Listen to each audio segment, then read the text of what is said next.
Dengan nama Allah yang Maha Pengasih, Maha Penyayang. Assalamualaikum. Saya meyakini bahwa tidak ada Tuhan selain Allah Subhanahu wa Ta'ala dan Nabi Muhammad Shallallahu Alaihi Wasallam adalah Rasul Allah yang terakhir dan paling dicintai. Tentang mimpi ini, saya pernah mendapat mimpi saat masih kecil, ketika saya berumur 5 tahun, dan kemudian saat saya berumur 13 tahun. Pada waktu itu, Nabi Muhammad Shallallahu Alaihi Wasallam datang ke dalam mimpi saya untuk pertama kalinya.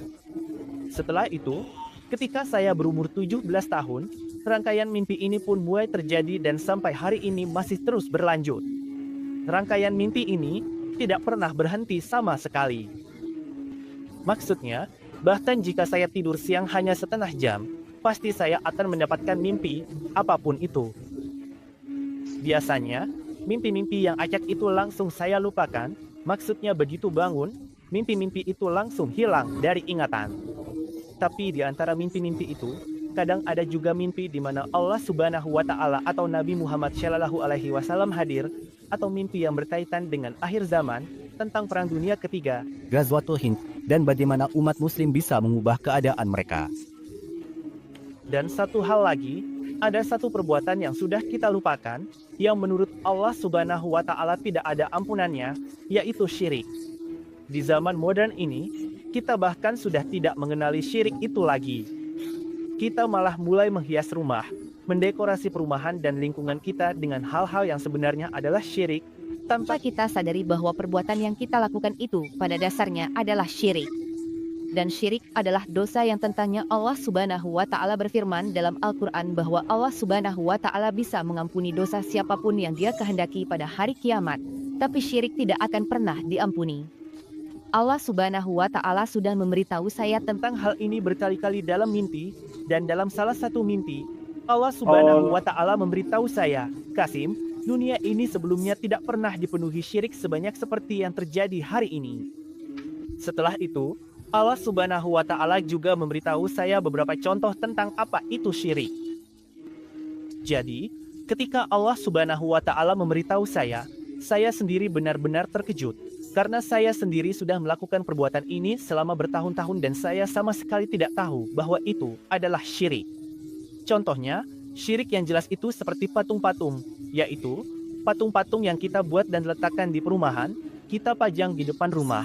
Patung-patung yang terbuat dari tanah liat yang digunakan untuk dekorasi, yang berbentuk berbagai macam hewan.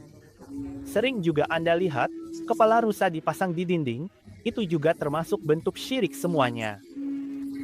Selain itu, jika Anda lihat, orang-orang yang pergi ke makam lalu bersujud di sana, memohon, bernazar, itu juga semua adalah bentuk syirik. Dan juga gambar-gambar yang kita pasang di rumah, yaitu gambar-gambar fisik, bukan yang digital, itu juga termasuk. Sekarang ini kita baru saja membuat foto-foto digital dan juga sedang merekam video, jadi ini bentuk digital. Maksudnya, ini bukan bentuk fisik, hanya sebuah bayangan digital saja.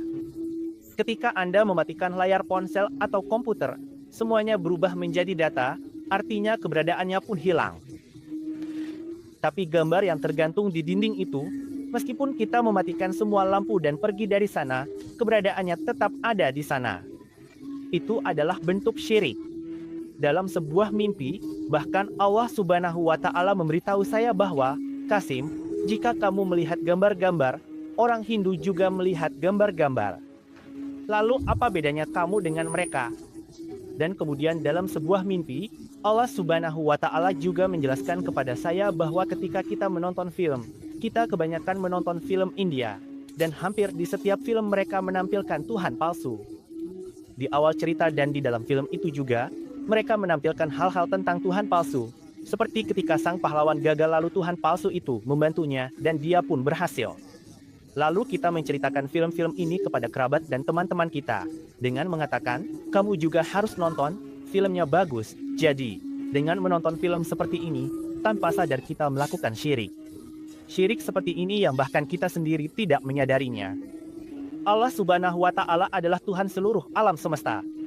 Jadi, meskipun film itu hanya cerita fiktif, dunia fiktif, tetap saja satu-satunya Tuhan dari dunia itu hanyalah Allah Rabbul Alamin, tidak ada yang lain. Jadi, jika dalam film itu menunjukkan keesaan Allah Subhanahu wa Ta'ala, barulah kita boleh menonton film tersebut.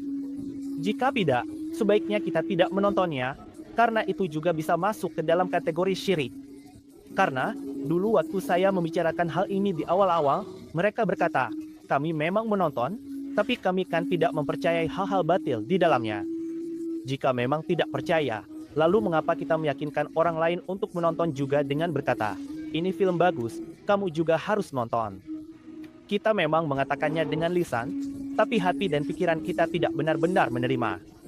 Syirik itu bukan hanya sekedar mengucapkan dengan lisan bahwa Allah tidak memiliki sekutu, tapi kita juga harus membuktikan hal itu melalui perbuatan kita.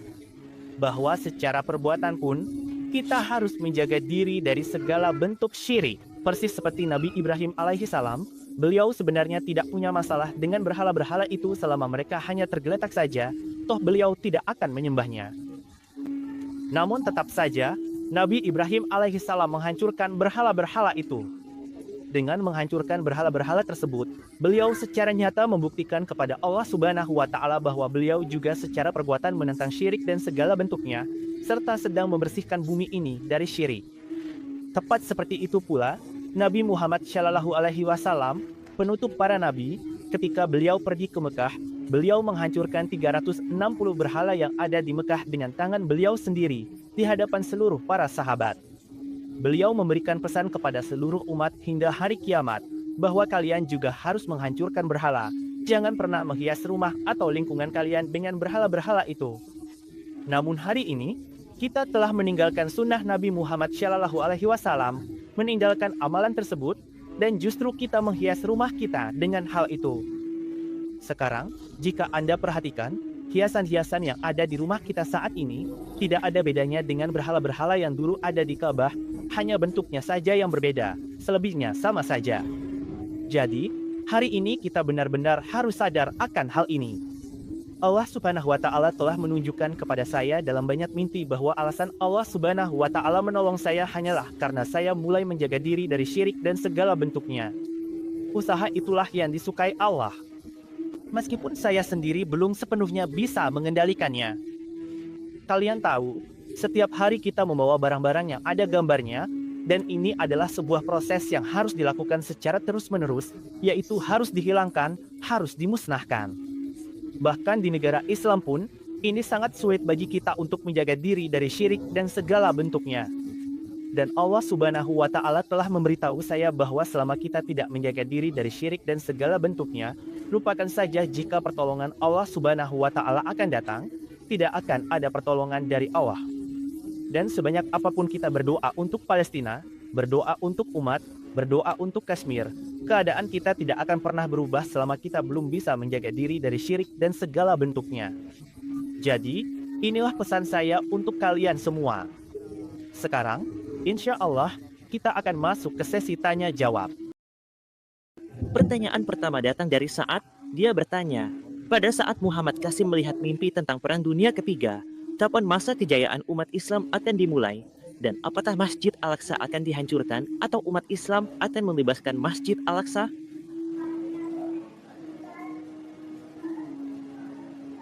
Perang Dunia Ketiga atau Ghazwatul Hind bisa juga dikatakan begitu.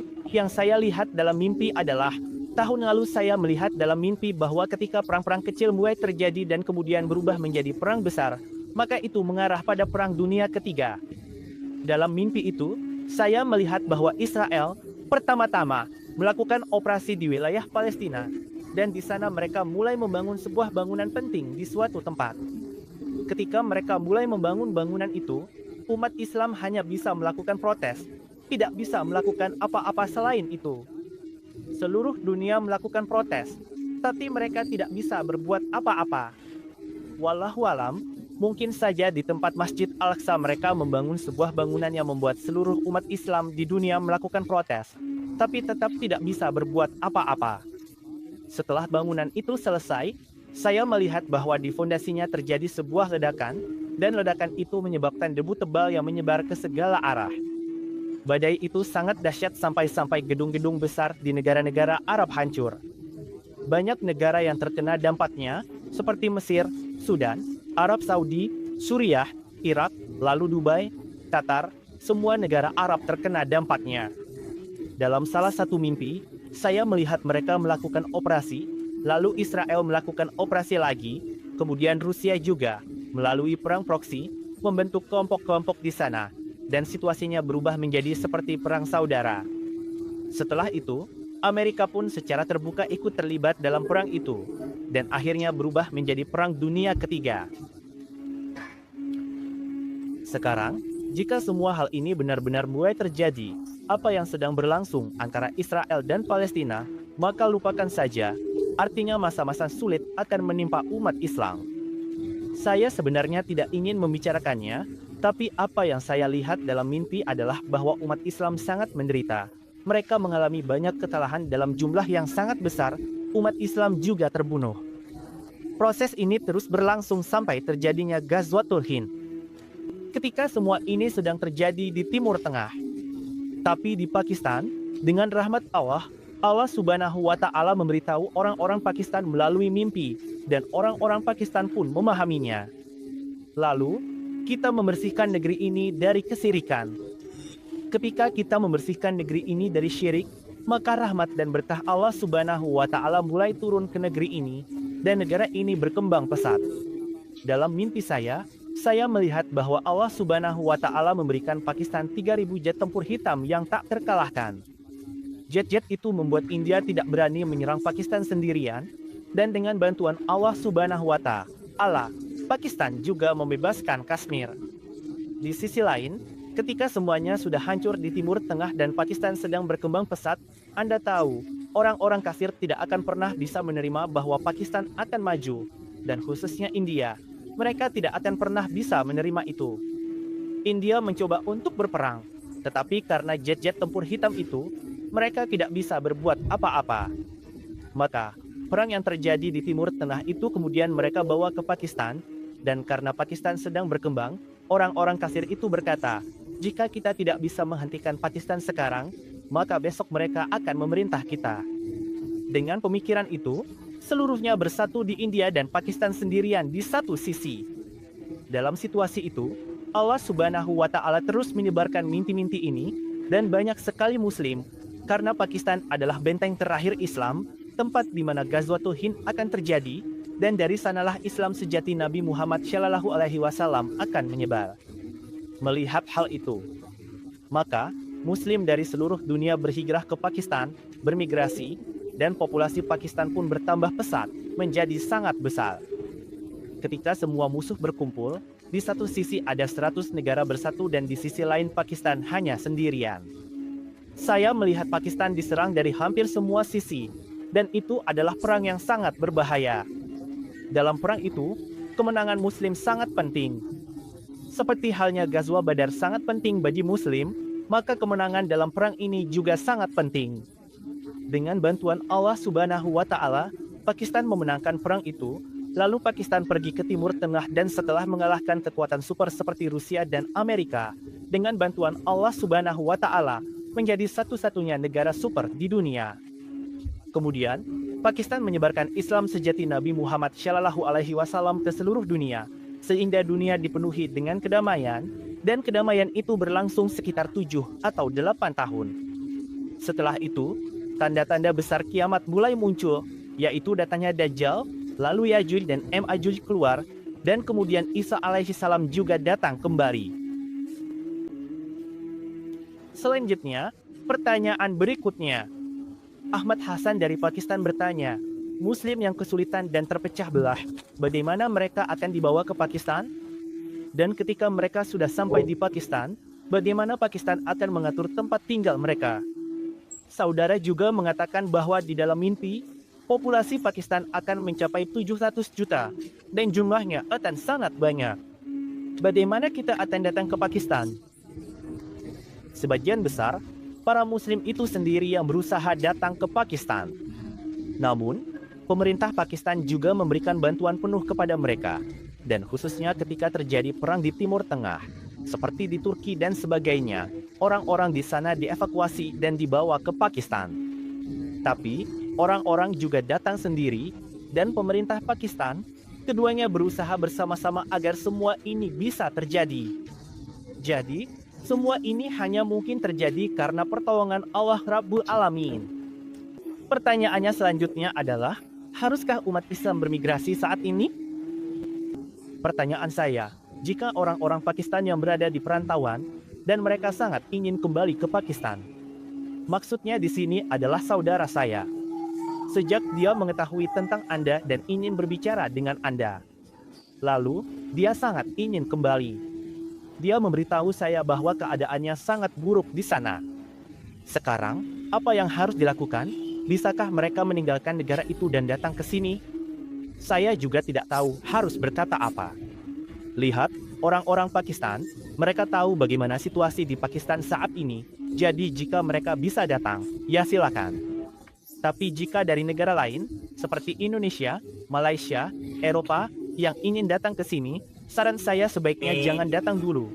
Karena sekarang situasi di Pakistan sendiri sedang buruk, dan menurut saya, bahkan dalam mimpi saya pun saya melihat hal itu. Menurut saya, situasi di Pakistan tidak akan membaik dalam waktu dekat, karena satu-satunya alasan adalah kita belum mulai membersihkan negara ini dari kesirikan, bahkan untuk memikirkannya saja belum. Jadi, selama kita tidak melakukan hal itu, bantuan Allah Subhanahu wa Ta'ala juga tidak akan datang. Dan selama bantuan Allah Subhanahu wa Ta'ala belum datang, meskipun kamu mengambil pinjaman 10 miliar dolar, itu pun akan habis juga. Jadi saran saya adalah, dimanapun Anda sudah menetap, bersabarlah dan tetaplah di sana. Ketika Allah Subhanahu wa Ta'ala memperbaiki keadaan Pakistan, barulah Anda kembali ke Pakistan. Inilah yang ingin saya sampaikan, Saudara Kasim. Pertanyaan berikutnya dari Ghazal Said. Apakah Dajjal hanya akan datang ke kota-kota dan orang-orang yang tinggal di pegunungan akan tetap aman? Tidak. Menurut saya, ketika Dajjal datang, dia akan menguasai seluruh dunia. Katakanlah beberapa hari, katakanlah demikian, jadi meskipun Anda pergi ke pegunungan atau kemanapun yang Anda inginkan, dia akan sampai di sana. Namun dia tidak akan dapat mencapai tempat di mana Allah Subhanahu wa Ta'ala telah menyelamatkan dan menyembunyikan beberapa orang dengan rahmat-Nya. Tetapi Dajjal akan mencapai tempat-tempat lainnya. Saudara Said Muhammad Kasim, pertanyaan berikut dari Saudara Husain. Menurut mimpi-mimpi, Dajjal awalnya adalah seorang tokoh agama dan setan juga membantunya untuk mendapatkan kekuatan. Saya tidak mengerti bagaimana dia bisa menjadi seorang yang religius tapi juga dibantu oleh setan. Tolong jelaskan semuanya. Dalam mimpi-mimpi saya selalu melihat bahwa Dajjal itu adalah seorang yang saleh dan taat. Awalnya memang begitu, seperti yang Anda lihat, misalnya iblis, dia juga dulunya sangat saleh, dan hanya karena satu perbuatan saja, lalu dia menjadi setan. Jadi Dajjal juga, dalam mimpi saya melihatnya sebagai orang yang saleh.